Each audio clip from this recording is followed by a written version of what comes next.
For too long, we've ignored the concerns of fossil fuel workers, their warnings about safety and calls for job security. And now, they're some of the biggest opponents of climate policy. But Norman Rogers, a refinery worker and labor organizer, is putting fossil fuel workers front and center in the climate movement. It's been a hell of a party for oil refining in the United States over the last 150 years. But all the other things that come out of a barrel of oil aren't being captured in the current discussion. From tennis shoes to aspirin to polyester, everybody's benefited from it. Now we're being told the right thing is for you to lose your job. So where do we go? What do we do? So Just Transition was to help with that move from where we've been to where we need to go. Hi, I'm Charles Loy. My friends and I made an Emmy-winning series on PBS called Climate California. What we found gave me hope. It's not too late. Climate change is solvable, whether it's by limiting warming or adapting to it. I talked to some of the visionaries who are leading the way, and they just might change how you see your role in this fight. So subscribe or follow from NorCal Public Media. This is A Fighting Chance.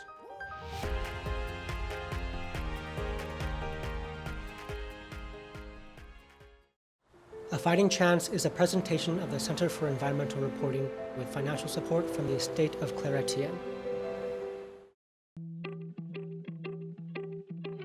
Transitioning to a greener economy could unlock hundreds of thousands of jobs, but we have to get it right, or it'll create backlash. In the 1980s, American unions coined the term just transition, a call to protect workers as their industries cleaned up their pollution. Today, it means something bigger. As we move towards a low-carbon economy, whether it's workers or entire communities, no one gets left behind. In September of 2020, the Marathon Martinez Refinery made the switch to becoming a renewable facility. With that, 350 people lost their jobs. As we phase in renewables, we also need to phase in supports and safeguards for ourselves as employees and at a larger sense as well for the community. Norman is the second vice president of United Steelworkers Local 675, a 4,000-member union based in the LA area. I met him at a climate conference. There were hundreds of people in those halls who cared deeply about climate change. Yet Norman was the only one there representing the workers whose jobs were actually on the line because of the climate advocacy. Norman works at a refinery in Carson in Southern California. It's right off the 405. Maybe you've passed it on your way to the beach. He invited me to his union headquarters down the street. And what he told me reminded me that fossil fuel workers don't just risk their livelihoods as their industries change, they risk their lives every single day. And it's unions like this one that are protecting them. How did you go from a worker to somebody who organizes the workers? Having a big mouth, I guess. My mother was a leader at her work. My father, the same way there. It's kind of what was around the house. You see something that's not right, but you say something. I came into this from the safety side first. That's like my first love is refinery safety, and then I ended up being involved in this. What we're talking about as far as the contraction of the oil industry is going to come back to a safety piece, because as we move forward and refiners see the return on their investment isn't going to be what it has been in the past, these facilities are going to become even more sketchy to operate. I remember you said something about how when it's just you and you're putting your health and your safety at risk, it's okay, you're just doing the job. But when it's someone you know, like when it's a coworker, a colleague, and they're not being treated right, that's when you jump in. Sure, and I think it's the same way for a lot of people. It's like you'll put up with a certain amount of crap, and then you'll see somebody else being mistreated, and you go, no, that's not going to fly. There's a mindset for me, and that's what are we willing to do to other people's children. Can you talk about that a little bit more? So there was an incident in September of 2022, I believe it was. This was in Ohio. There was a vessel that overflowed, and two brothers burned to death.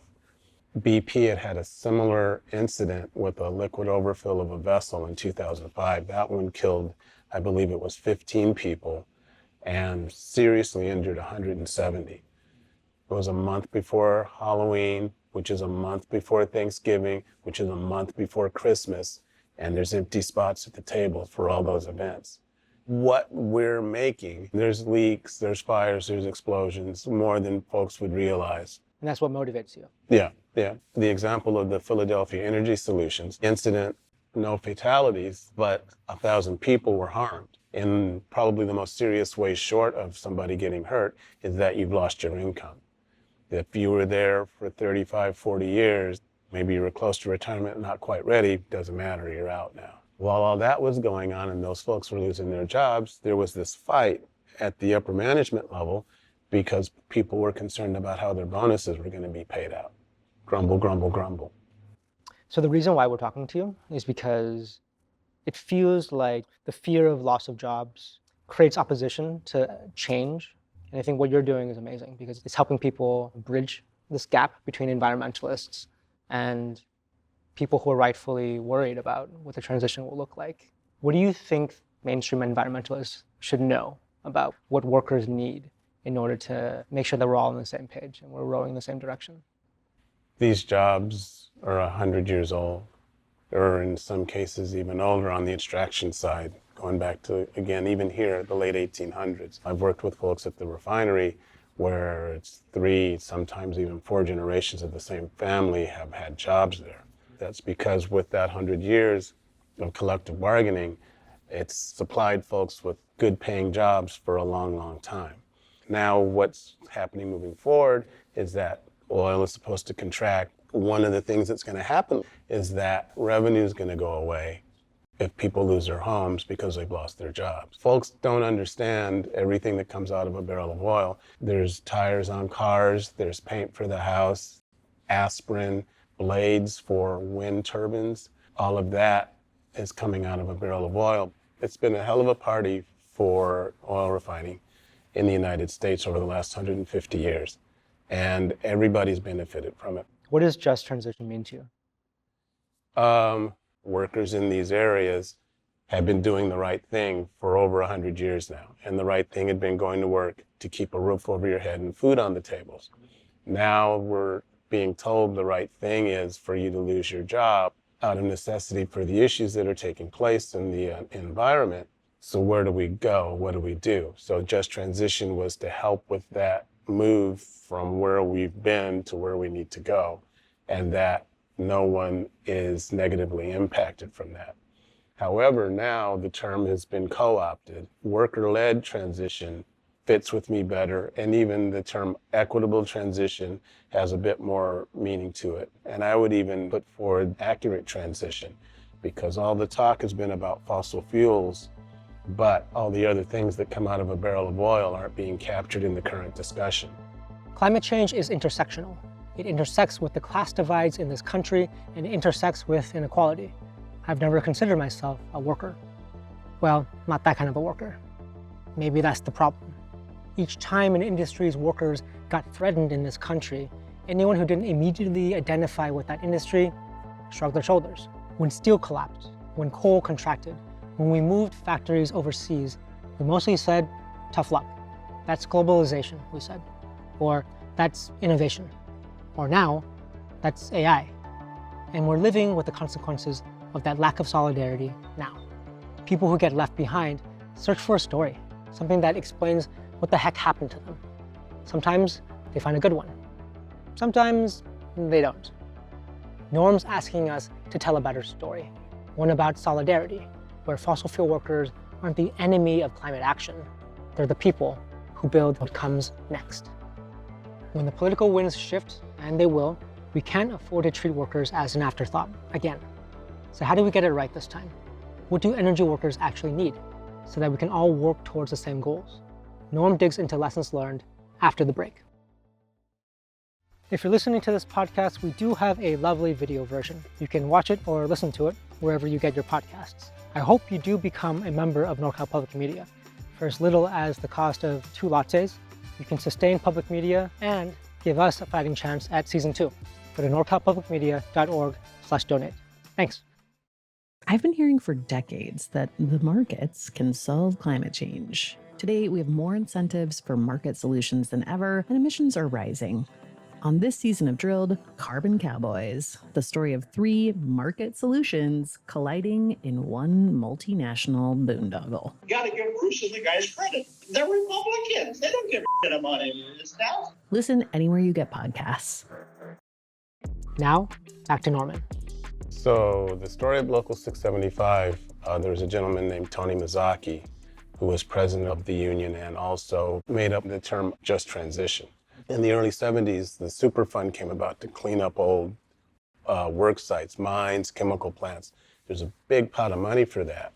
And he said, treat us like dirt, treat the workers like dirt. Put aside this pot of money so that workers can move into something else and not have to keep dealing with what they've been having to deal with.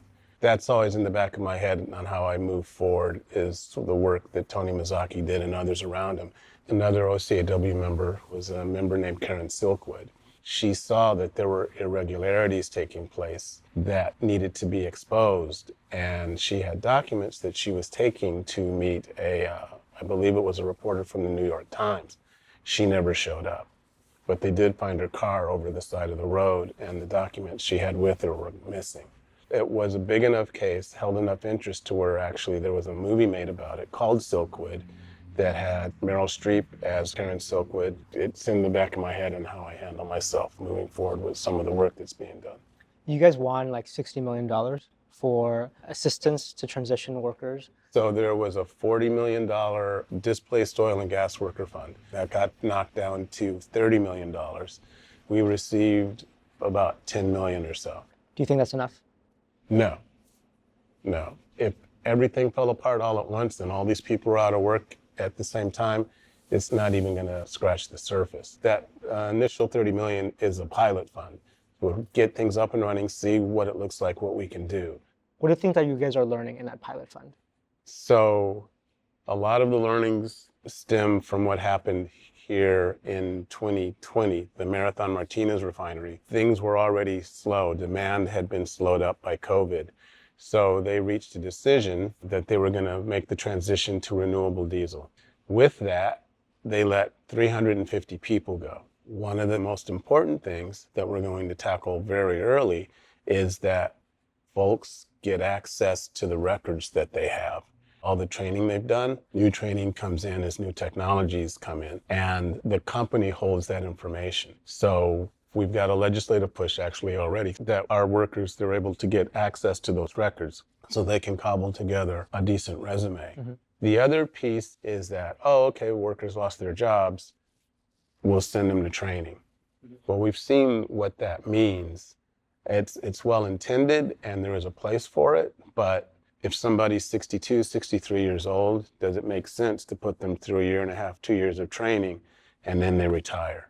We're hoping to explore avenues where there's paths to retirement. And so we're looking at a number of fixes, getting that pool of people that needs assistance down to as manageable a number as possible. But it doesn't matter if there aren't jobs there. Yeah. So it's finding out what the jobs are, where the jobs are, and matching those two things up. And it's a moving target because we don't know when things are going to contract. We saw what happened when the steel industry went away, when coal mining contracted. We saw when the auto industry contracted, what was left behind. And hopefully we're clear-headed enough we can avoid some of the pitfalls that happened there. All of this boils down to getting people parity in pay and benefits with what they've had. We don't know what that's going to be, so it's learning about hydrogen, it's learning about battery storage, microgrids, using waves as an energy source, learning about the new industries, where they'll be placed, where our folks fit in, where everybody fits in, really. So AI is threatening a lot of jobs that we thought were safe, mm-hmm. and threatening a lot of people who never thought they'd have to worry about this. There's like this cultural divide sometimes between certain types of workers and other types of workers. Do you see this as like potentially something good?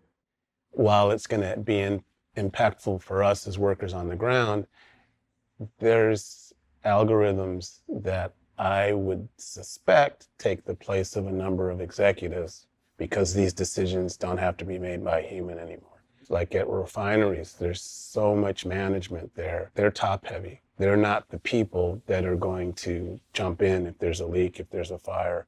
With that said, When's the last time you saw a telephone booth? A long time ago. Do you know what the emblem is for the Teamsters? So the Teamsters emblem is a wagon wheel and 2 horses. Mm-hmm. They haven't done that for quite some time. So I don't know what the fix is going to be, where things are going to line out, but it's not new that we're faced with this. It's not going to be overnight. So hopefully that gives us enough lead time to figure out things for folks. Do you have any advice for people who are worried about their jobs? Marry money. That's my Okay. first piece of advice. Cool, that's good. Okay, I'm writing this down. The other is learn as much as you can about as many different things as you can. I think of stem cells. It can become an ear if need be. It can become cartilage for your nose or whatever. We need to train to become a stem cell with enough base information so that whatever comes up next, then we can go that direction. What have you learned from other people that you've worked with, that you've collaborated with? What I've learned from other people, what I've learned is that there are other people that care along a wide range, and you don't know they're out there, but then they pop up and you go, oh, good. And that they're people you're glad to be allied with.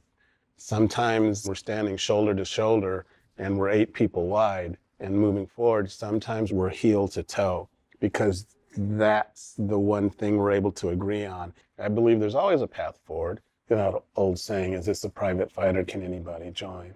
So that plays a lot in my head as well. So is this a private fight or can anybody join? Anybody can join, anybody should join, because we hit 8 billion people on the planet in November of 2022. But we're strutting around in our size 3 billion skinny jeans, and it's not a good look. And so we have to do something. That's gonna take everybody. You can see Norman Rogers in episode 9 of our Emmy-winning series, Climate California.